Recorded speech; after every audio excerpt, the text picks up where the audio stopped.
It's very hard to arrest a piece of code. He reverse engineered them, bro. Then, suddenly, the cursor moves, and letters appear. Oh my dude, I would have a heart attack if that happened to me, right? Yo, dang.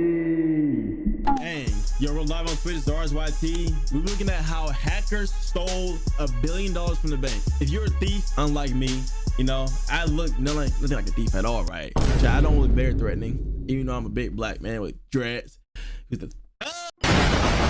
July 10th, 2016. Two men are walking into the entrance of a bank in Taipei. They're wearing medical masks and fisher hats. One of them guards the entrance, while the other stands in front of the ATM. He doesn't do anything though. He doesn't withdraw money with a card, nor does he try to blow it up. He just waits. And then something curious happens. The ATM starts spitting out banknote after banknote. All he has to do is collect the money. As a stranger approaches, they immediately abort and leave. The stranger will find the cash just lying there. Even though it doesn't exactly look like it, he just walked into a massive heist. While those two men collected their money, 20 others did the same thing at other branches. This is just one puzzle piece of a larger operation. That's crazy. A 2-year-long sophisticated attack that shook the global financial system to its core. More than 100 banks in over 30 countries with stolen funds amounting to roughly $1 billion US. Dang. One of the biggest bank heists in history, orchestrated by hackers. The Carbonac Group. They are led by one elusive mastermind. But on this one night in Taipei, he and his team made a crucial mistake. One that they will pay a heavy price for. Carbonac was a game changer, I think. Poof. The attackers, they have the password of the administrator. So at that point, we knew that they were watching what we were doing. It's very hard to arrest a piece of code. Printing money, man. He printed money like that, man. The actual events of this hack are known, but the names of the attacked banks and involved employees were never disclosed. So to tell this story, we created Maxim. That's him. It's the 8th of April, a regular Tuesday. He works in a Ukrainian bank. He's a well-respected employee, but he has a bad habit of not installing his Windows updates. As he sips his coffee and thinks about the receptionist he has a crush on, an email from his colleague pops in. It's from Sergey, his co-worker. The mail has a Word document attached. It translates into Compliance with Federal Law 115, dated 21/7/2014. Sounds important enough. Maxim clicks on it. He reads it, closes it, and continues his very ordinary workday. A few months later, Maxim is sitting in a meeting. His boss seems distraught.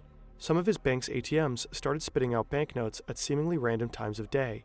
It seems like whoever was lucky enough to show up at the right time could just grab the money.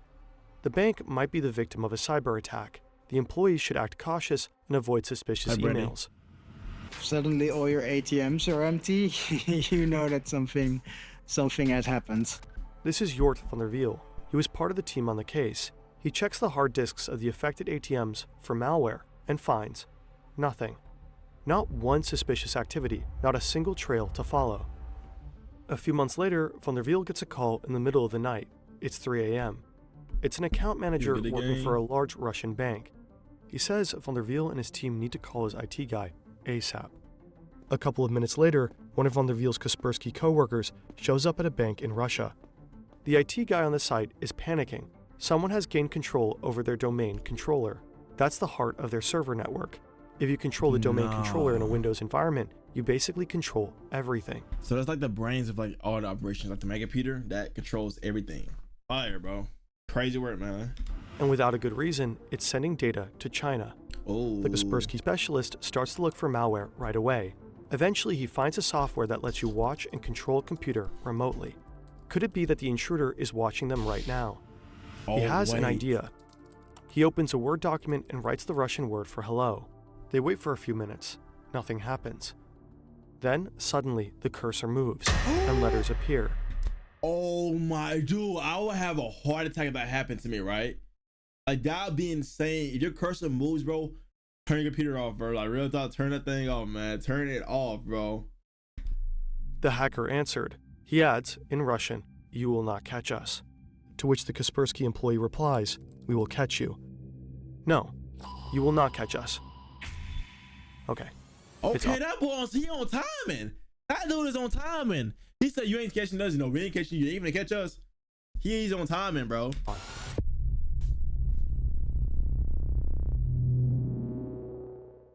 It will take some time, but eventually the Kaspersky team finds the malware. It is similar to the Garburb Trojan. One configuration file of the malware is called Ananak, so the team decides to call it Carbonac. This incident at the Russian bank gave van der Wiel and his colleagues hints about what is going on, and they link it all back to those hacked ATMs in Ukraine. Now they can reconstruct how the Carbonac hackers operate. Yeah, XRs. So let's wind back. Crazy. This is one of the Carbonac hackers. Again, it's the 8th of April, 2014. He already got into Sergey's email account, but he wants access to Maxim's computer. So he sends out this email with that attachment. The Word file exploits vulnerabilities in Microsoft Word to download malware that contains a backdoor. The hacker now has remote access to Maxim's computer. Next step, gain access to the whole network, and he knows exactly how to do it. The hacker installs a specific software on Maxim's computer, which slows it down, which in turn frustrates Maxim, so he calls IT to come by and check. By the time the IT guy comes over, the hacker has installed a keylogger. This way he will be able to see everything one types into Maxim's keyboard. The IT guy starts to investigate. To do so, he needs to type in his admin password, and bingo. The hacker got the admin's password. He reverse engineered them, bro. He reverse engineered them. That's insane. Oh, that's called social engineering. That's crazy. He tries it out on the domain controller, and yep, it's the same. Now he can go look for the computer in the network that controls the money transfers and the ATMs. But he doesn't attack right away. Instead, for months he silently observes the employees managing the transactions. Once he fully understands the process, he proceeds. To steal the money, the Carbonac group developed 3 different methods. One way is to transfer money from so-called transaction management accounts to their own accounts. To avoid suspicion, they raise the balances by the stolen amount beforehand, keeping the total unchanged. Since banks check accounts only every 10 hours, the transfers go unnoticed. Another way is to take control of specific ATMs to let them spill out banknotes right into the hands of money mules. These are men hired through the Moldovan mafia who collect the money and send it to their bosses. In exchange, they get to keep a small cut. The third method is the most sophisticated. The hackers set up a couple of bank accounts in the names of their money mules, including debit cards. Then they make sure they all have the same small amount on it, let's say $3.33. Then they update the bank's database, exchanging that $3.33 for $1 million. Suddenly, all the money mules have $1 million on their bank account. Dude, they are freaking printing money in broad daylight. That's insane. Now they just use their debit cards to withdraw the cash. As a side effect of the database update, some broke bank customers will suddenly find themselves to be millionaires. The better the Kaspersky team understands the methods of the Carbonac group, the more they begin to grasp how complex this operation is. Kaspersky teams up with Europol, major European banks, and various national law enforcement agencies to hunt them down. They're able to take down some of their servers, but then the hackers start using different tools and continue to work under the radar. By the beginning of 2015, Carbonac has robbed at least 100 financial institutions in almost 30 countries. Most of the victims are in Russia, but also in the US, China, and Europe. Within 2 years, they steal roughly $1 billion. They appear to be unstoppable until someone screws up. Dang, bro. The first bank reported that over 70 million NT dollars was withdrawn illegally. The withdrawals were made in both Taipei and Taichung across 34 ATMs and 20 branches. In July 2016, Carbonac attacks the so-called first bank in Taipei, but the Taiwanese police are quick on their feet. Very quick. 我们从被盗领的 ATM 的影像先去调。 Are they At cooked? least Yeah, cameras are 500 cooked. police officer checking the CCTV. They are cooked, We man. track all the footage from the ATMs and back to the hotels of all the suspects. 这一个车手的一个身份，陆陆续续，接下来3、4天的时间，全部把22位的一个身份22 money mules, most of them Russian, the rest from Eastern European countries. Sarai, what do you 19 of mean? them successfully flee Taiwan, but 3 remain in the country with the money. Their faces are all over the media. Oh, wow, To escape, cooked. they have to get rid of the money somehow. One of them hides 2 sports bags with some of the money at the Donghu Park. He then flees to Yulong County, and hides there.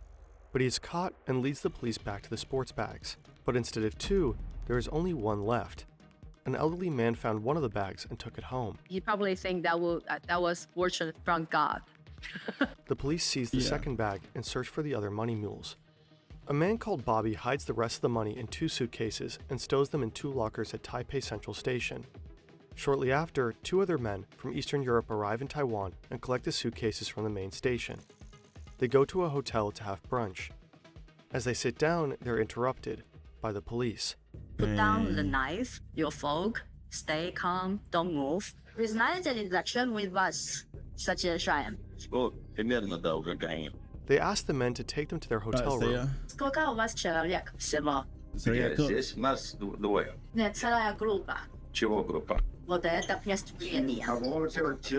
In their hotel room, law enforcement finds banknotes that are worth roughly $1.5 million US. The Taiwanese police managed to recover 90% of the stolen money.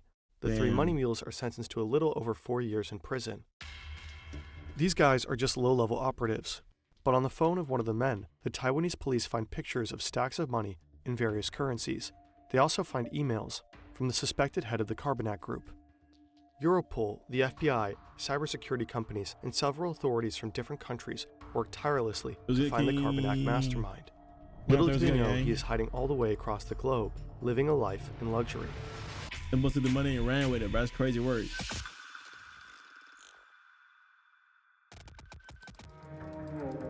March 6, 2018.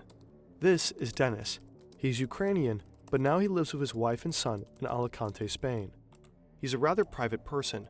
He doesn't really leave the house. Right now, as per usual, he's coding new malware. He's one of the best of his trade. To keep a low profile, he does most of his spending in Bitcoin. At the time, he's worth 15,000 Bitcoins. In 2018, that was worth roughly $162 million. Today, it will be more than $1 billion. But there are some things that Bitcoin can't buy. Not a lot of car or house sellers like to be paid in digital currencies. So he needs to use real money to buy these, which leaves traces. This is what tipped off the police. They start to follow the money and eventually realize who he is.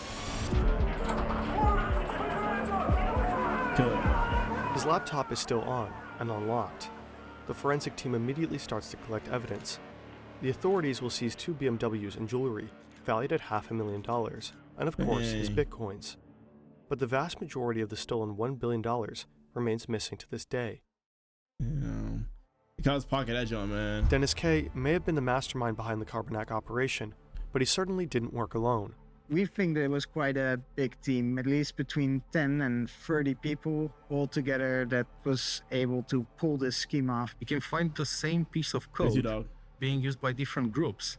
And it's very hard as a security researcher to know the difference which group is using what code, because the code is very similar. It's very hard to arrest a piece of code. In late 2018, 3 Ukrainians were arrested who were allegedly involved as well. The Carbonac malware still exists today. The hackers who use it go by many names: Fin7, Joker's Dash, Carbon, and Cobalt Spider. Experts suspect that those Russian cybercriminals are given free rein by the Russian government in order to cause chaos in the Western world. Dang. Maxim's bank lost millions. As we know now, this could have easily been avoided. The Carbonac Group exploited a vulnerability in Microsoft Word, one that had already been fixed 3 years prior. But Maxim was too distracted to install those Windows updates. So make sure to keep your systems up to date. Make sure you boys keep your cash on you, bro. Don't click scam links, bro. Be safe out there, man, because people, they will take your money. I think nowadays it's kind of hard, but still, they'll take your money. Make sure you go to a bank that's FDIC insured. But that's it for today's video, man. That's crazy how somebody stole $1 billion from the banks and they only got 4 years in prison. That's crazy work, man. I've been start selling the bank now. I think robbed the whole bank now.